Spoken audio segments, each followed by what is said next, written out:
Star Wars 7x7, episode 1957. Today, we're wrapping up our look at Allegiance and concluding the story of how the Mon Calamari officially joined the fight against the First Order that leads up to the Rise of Skywalker. Punch it!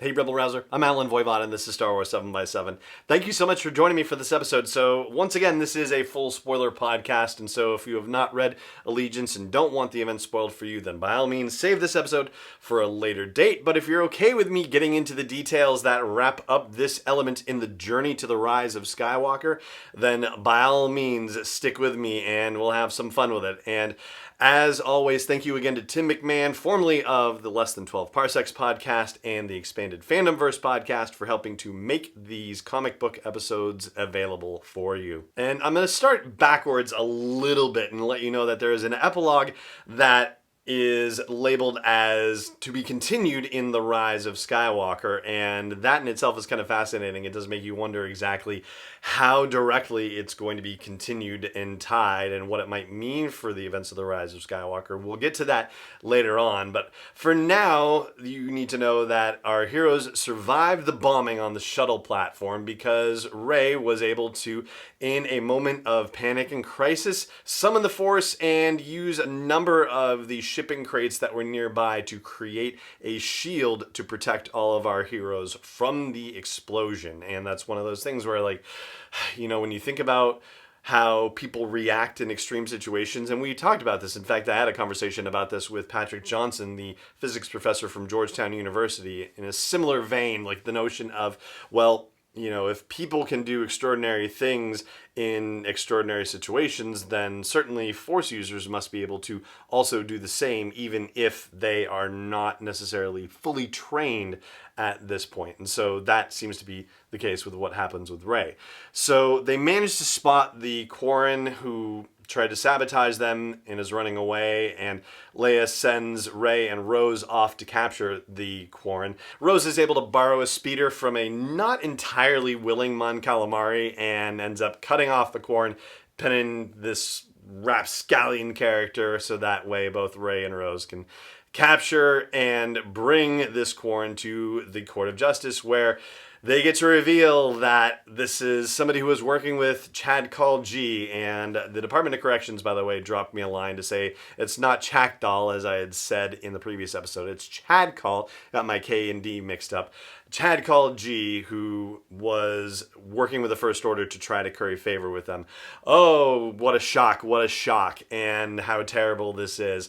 And so Leia takes this moment to say, look, you have to help me now. We need Mon Calamari ships. The Resistance can't win without the Mon Calamari ships, and without the Mon Calamari fighting with the Resistance, then Mon Cala will never be free. And she says, I know I'm asking you to make a sacrifice, but believe me, I know something about sacrifice.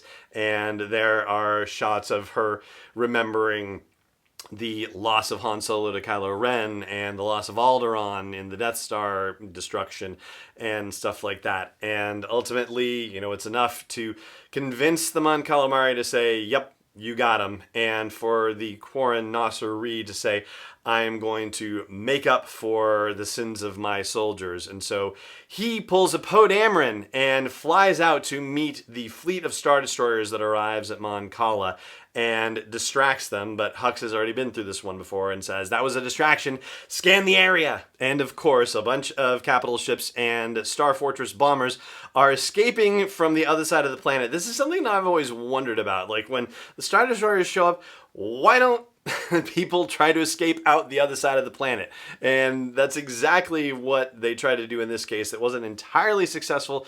The First Order Star Destroyers shot down a few of the Mon Calamari ships, but a bunch of them were able to make it into hyperspace. It's hard to say how many, and I was looking very carefully, but different panels show you different things, and it's not as though you can say for sure that the panels of the comic are telling you everything that you might want to know, but certainly a few different capital ships got away, and at least a handful, a half dozen of the Resistance Star Fortress bombers, the ones that we saw in The Last Jedi, got away too. So it's, better than nothing for sure. But as to whether that by itself is going to be enough to challenge the First Order, highly unlikely. It's a drop in the bucket, but it's certainly a necessary one. Now, as far as that epilogue in the story, well, let's talk about that after the break. Stay tuned. Hey Rebel Rouser, I've made some changes to the asteroid belt level at patreon.com/SW7X7, and they are all with sponsors in mind. So if you want to get the word out about your business, your product, your service to a dedicated Star Wars audience, then please check out patreon.com/SW7X7 and look for the asteroid belt level for details. Again, that's patreon.com/SW7X7. Welcome back. So, General Hux is, of course, none too happy that a bunch of Mon Calamari ships got away, and, of course, is none too happy with Mon Cala having anything to do with the Resistance in general, which, as we talked about in previous episodes, has been, very firmly demonstrated over the course of the Allegiance storyline. And so you could consider all of that as foreshadowing for what happens here, which is that the First Order lands forces on Mon Cala, and Hux's monologuing says, yeah, we're going to show the galaxy what happens when you take sides against the First Order. And so stormtroopers arrive, and you see a Quarren family saying, this is what was going to happen. And, it didn't have to happen because that darn Quarren trying to curry favor with the First Order didn't have to reach out to the First Order. So, unfortunately, it seems like we've got yet another Quarren on the wrong side of history on this one. But that is the point at which it says to be continued in the Rise of Skywalker, and so it makes one wonder whether we're going to see an occupied Mon Cala in the Rise of Skywalker. And something that isn't exactly made clear in Allegiance is the fate of Aftab Akbar. Now, one thing we do know is that Aftab appears in the Rise of Skywalker, so he is going to get off of Mon Cala at some point, but the question is whether he actually left Mon Cala during this exodus of Mon Calamari ships, or whether he's still down on the surface, and if that means that we're going to see some action on Mon Cala with him participating in it at some point. If I had to guess, though, I would say probably not going back to Mon Cala, because on the one hand, the point of going to Mon Cala in this story was achieved, that they got ships that they were going to get to be able to fight against the First Order. So, maybe there's more that they could get if they go back in force when the First Order is left, but it doesn't seem like they're leaving anytime soon, so there's that.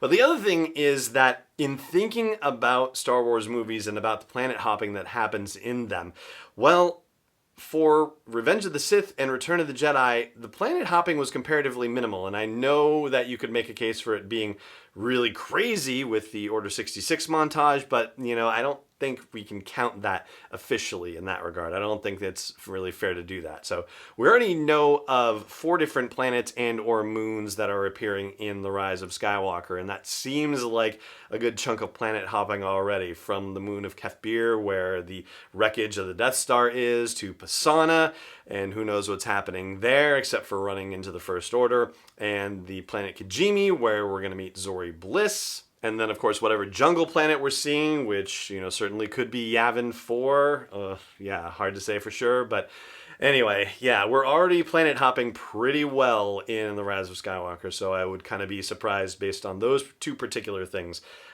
Surprised to see us go back to Mon Cala in the Rise of Skywalker itself, but if you have a different opinion about it, then by all means, let me know. For now, though, that is going to do it for this episode and for our look at this aspect of the journey to the Rise of Skywalker, the Allegiance series from Marvel Comics. And once again, thank you to McMahon for helping to make this possible. So, for now, it just remains for me to say thank you so much for joining me for this and every episode, and may the Force be with you wherever in the parsec you may be. This podcast is not endorsed or sponsored yet by Lucasfilm Limited, Disney, or 20th Century Fox. It is intended for entertainment and information purposes only. Star Wars, the Star Wars logo, all names and pictures of Star Wars characters, vehicles, and any other related Star Wars items are registered trademarks and or copyrights of Lucasfilm Limited or their respective trademark and copyright holders. May the Force be with them. All original content is copyright 2019 by Star Wars 7x7. We hope you love it.